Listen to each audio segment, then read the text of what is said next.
this looks absolutely gorgeous. Yeah, so this is kind of a fun presentation, a good way to use sweet potatoes. You know, super raw sweet potato, you know, it's hard to digest. So, you know, but you can do things to it that allow for enzymatic breakdown and things like that, so you can digest it. Okay. One of the things you can do is you can pickle it, so it still has Yes. crunchy and it's raw. The other thing that I thought might be fun to try is to ferment it. Let's show them how to do Yeah. it. So so we have a few kind of key ingredients here to making any kimchi. Daikon. There's enzymes in this that kind of help with the fermentation process. Okay. Scallions, ginger, garlic, fish sauce, Yes. soy sauce. Yes. We add a little honey to it to kickstart the fermentation, and then kimchi. You need gochujang. It's a fermented red chili paste. Okay. So that's going to add the heat and the spice and a little bit of sweetness. We're just going to slice a bunch of vegetables. Okay, And all right. and put them together. And this is a tool of the trade. This is a mandolin. You have to fear and respect it because You said that right. yeah. And then now we'll hit the star. So we'll take some sweet potatoes. California sweets. Yeah. And Now, you're only using orange. Do you use other colors? you can. I mean, you know, I think that it just offers a little bit of a different flavor profile. For our instance, we love the color of the orange. Yes. We also, you know, we're adding this red chili paste to it. So to add it to white sweet potatoes would change the color Yeah, a little bit. absolutely. The purples would Same. yeah, it would muddle that color. Okay. And we want a good ratio, you know, kind of double the amount of sweet potatoes that we have to the daikon. Okay. We're gonna add these scallions Okay. that are, you know, just loosely chopped. I mean, we're gonna eat them and they're gonna ferment as well and they're gonna be delicious. We're gonna take a little bit of ginger, Ginger. kind of thin. The mandolin is getting a workout. I mean, obviously, if you don't have one and you want to do it with a knife, you can, but this really makes it Totally. easy. Yeah, it makes the job super easy. It looks great.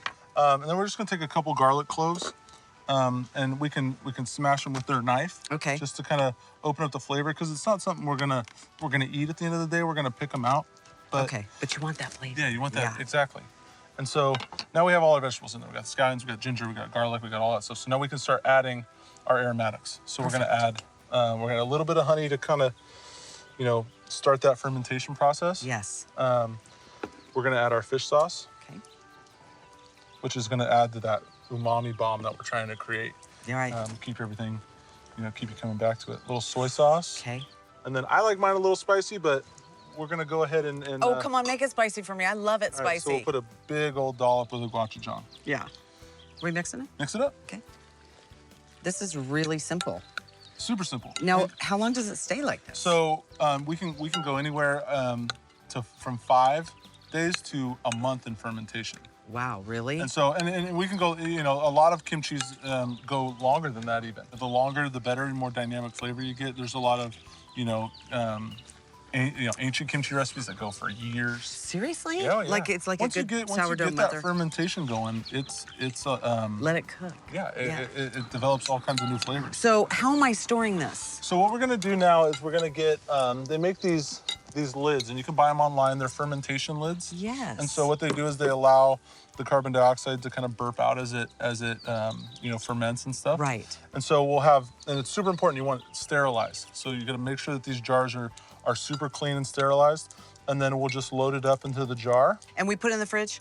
Did you say? No, leave it, out of room temperature.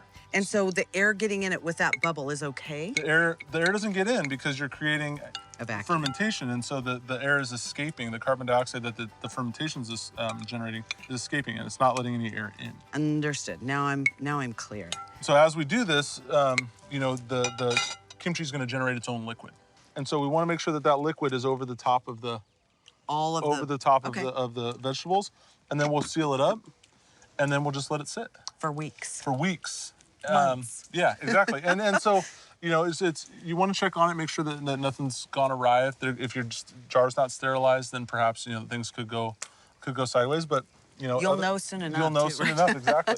So we're doing roasted pork belly alongside Okay. this. So we have, you know, the fattiness of pork belly, crispy, you know, and then we're gonna have, you know, the kimchi comes out being spicy and sweet and savory and sour and kind of checks all the boxes. Yeah, you've got them all. And then we're even gonna garnish it with some avocado and some pickled onions. And so what we're gonna That's do, why your restaurant's so popular and nobody can get in. we're gonna season it kind of liberally with salt. No pepper, because we don't really want the spices to burn, because this is kind of a high heat cooking method. Okay.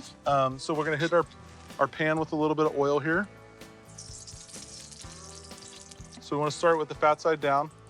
So we get a nice, good, heavy sear on there. And I mean, we've got that pan really hot, and that's how you want it, right? You want it nice and hot.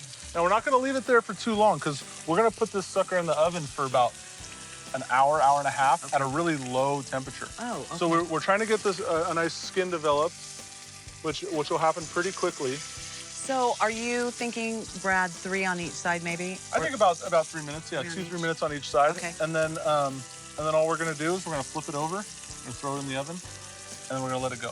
This is going to come out crispy. Ooh. And that's what we want. Especially against that kimchi. Yeah. Lovely. So yeah, so once we get a good sear on there. Are you happy with that? You like that? Yeah, because what's going to happen too in the oven is that fat's going to continue to baste, and this is only going to get more accentuated. So it's going to get darker, and you know, it's going to end up a lot better. So then all we're going to do is we'll take it and we'll throw it right in the oven. Okay. We're going to take this and we have this nice crust on the outside. Yes. Everything's nice and crispy. It's nice and warm and fatty. Right. And now we can start to worry about what we're going to serve with it. Okay. We're going to go ahead and make some pickled onions real quick. Just real simple. Sliced red onion. All right. Lime juice. Okay.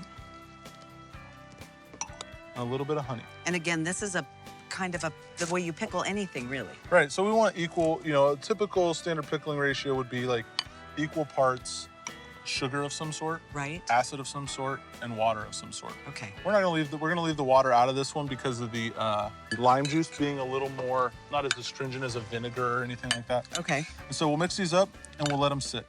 How long are you setting these? Let them sit about hour and a half. Okay. And they'll turn into this. So they'll turn nice and pretty and pink and awesome, and they'll tenderize a little bit. And then we're gonna serve some avocado puree. Ah. So we'll just take some avocados, we're gonna scoop them out, mash them up, and then we'll end up with something that looks like this. Have you put anything with it? Are you putting, or this is just pure? A little salt and avocado, and that's it. That's it. We wanna make it right before you're ready to use it so that it doesn't oxidize and start to turn brown. You can even kind of see that ours is, well, yeah, because it's just in the amount of time that we're sitting at. Right, right, just a few minutes. So now that we have this roasted and warmed up and crispy on the ice, you can hear that crunch as we're cutting through it. Oh, perfectly cooked. And we get a little bit of that pink kind of like roasted that you get with a lengthy cooking time. Yes. And so we'll drop a few pieces of pork belly right there in the middle. We're gonna hit some of our pickled onions right on top. And I'm gonna tell you, you're hitting all the hot spots with what's going on in cooking right now. You've got pickled onions, you've got the pork belly, which is so popular, avocados, and then of course the superfood, the California sweet potatoes. And to kimchi 'em, I think is the coolest idea ever. Yeah, it's such a cool texture and flavor. Right. And so we'll hit it with a little bit of sweet potatoes there.